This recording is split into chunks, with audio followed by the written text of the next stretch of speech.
In today's class, I am going to discuss how surface tension beats gravity. When you dip a glass rod in water, the glass rod weights. So, water weights a glass surface. It is due to adhesive force, that is the intermolecular force between the glass and the water molecule. And the water molecule are also connected by also a force. This molecular phenomena we can explain with cohesive force. This is the intermolecular force between the water molecules. This arises out of molecular attraction between the water molecules, and we call it surface tension. Now, watch this water stride. It's floating on water. It treats water surface as a membrane and easily walking on that membrane.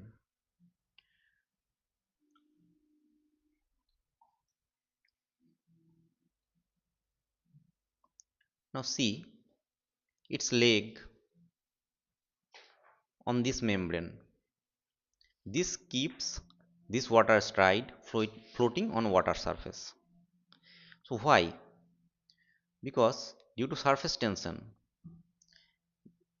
the water surface acts like a membrane. Now our prime question: how surface tension beats gravity?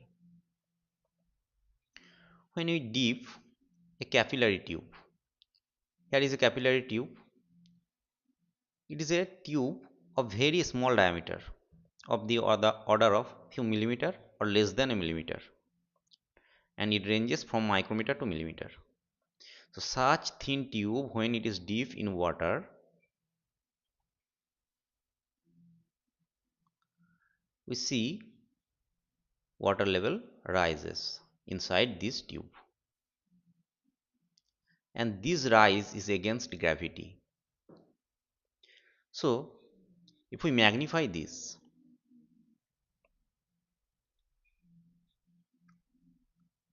we get this capillary tube like this, and the water rise is like this. This blue color represents the rise of water.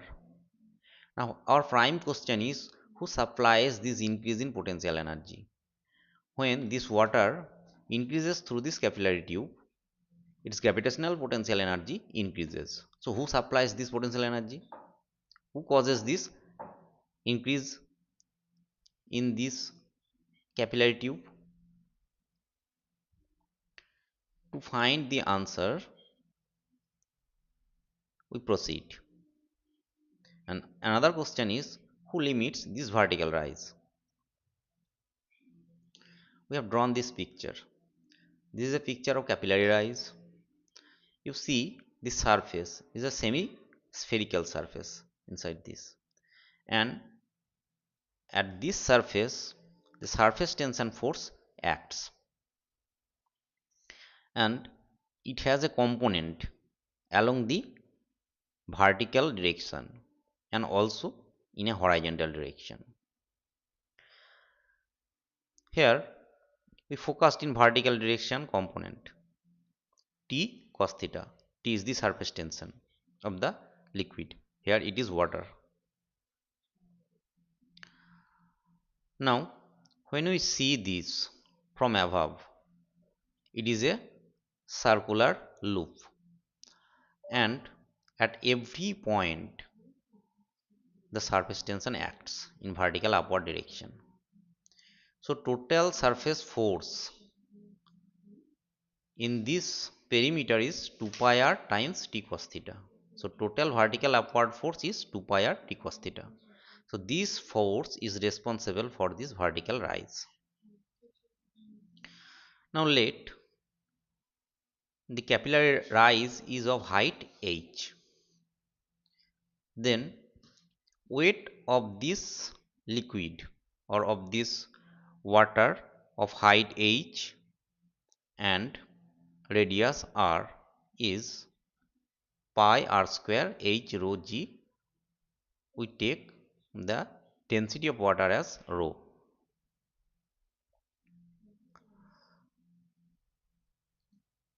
Now the surface tension acts vertically upward and the weight of the water acts vertically downward in this capillary tube. So liquid rise stops when these two forces balances each other. So we get total vertical upward force 2 pi r into t cos theta, and weight of the liquid cylinder of height h equals to pi r square h rho g.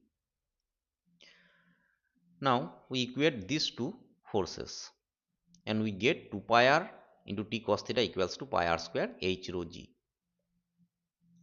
And simplifying, we get the height of water in capillary tube h equals to 2 t cos theta by r rho g.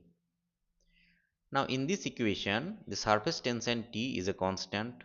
It depends on temperature and on the component of the liquid, and here it is water and it is a constant. Now radius r is that of capillary tube. Rho is the density of water, it is a constant. G is gravitational acceleration and it is also constant.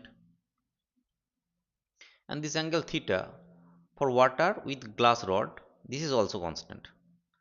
So H varises inversely with the diameter or radius of the capillary tube.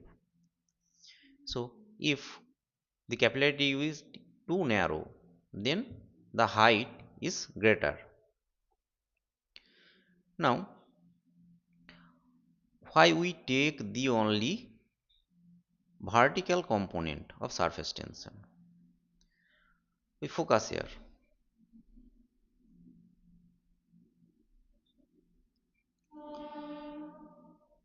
The horizontal component will act along the circle in outward direction, and this horizontal component cancels out. So there is no net effective horizontal force due to surface tension. So we only take this vertical component of the surface tension. And at the last, what we get, H proportional to 1 by R, it is also called Julien's law. And this is a very vital law in surface tension. Thank you.